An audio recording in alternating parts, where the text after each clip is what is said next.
Pemirsa, terima kasih Pian masih bersama kami. Berita selanjutnya mengabarkan Panitia Khusus Raperda Retribusi Persetujuan Bangunan Gedung kembali melakukan pembahasan bersama instansi terkait di ruang Komisi 3 Kantor DPRD Banjarmasin jelang tengah hari Kamis 2 Juni 2022.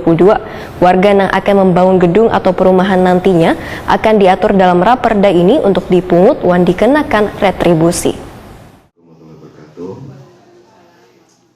Panitia Khusus Raperda Retribusi Persetujuan Bangunan Gedung kembali melakukan pembahasan bersama instansi terkait di ruang Komisi 3 DPRD Banjarmasin, Jalan Lambung Mangkurat, Banjarmasin Tengah, jelang tengah hari Kamis 2 Juni 2022. Ketua Pansus Retribusi Persetujuan Bangunan Gedung Hilya Aulia Wahetakuni Prima TV rapat madahkan wargana akan membangun gedung atau perumahan nantinya akan diatur dalam Raperda ini, diantaranya membuat safety tank, mendirikan pagar, lapangan upacara, lapangan olahraga, menara atau BTS, wan lainnya akan dipungut wan dikenakan retribusi. Politisi Partai Kebangkitan Bangsa ini menegaskan ada sekitar 23 item yang masuk wan dikenakan retribusi.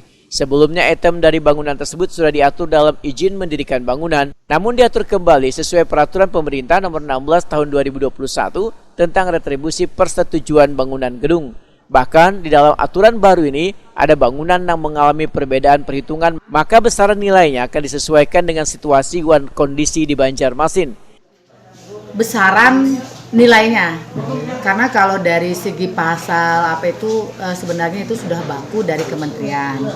Jadi kita hari ini fokus kepada menghitung atau menetapkan besaran-besaran berapa retribusi untuk sebuah bangunan dan macam-macamnya. Nah, dan ini pun ada 23 yang akan dijadikan retribusi dalam hal PBG ini. Itu termasuk pagar, kemudian ada lapangan upacara, lapangan olahraga, kemudian sampai ke bangunan menara Telkom.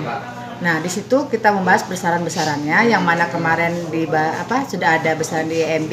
Nah, sekarang kita menetapkan kembali sesuai dengan sekarang. Ternyata ini memang lebih rumit dan lebih ribet ya, karena sampai ke septic tank itu ada hitungannya ternyata. Kalau dulu itu kan tidak ada. Bangunan satu bangunan ketika orang mau membangun rumah sudah dihitung dari segi bangunan itu, lalu keluarlah izin. Kalau sekarang tidak. Dari sebuah bangunan itu dihitung mulai dari septic tank, kemudian lagi bangunan rumahnya, kemudian bangunan listriknya, kemudian lagi pagar. Nah, jadi ada 4 yang akan diambil retribusi.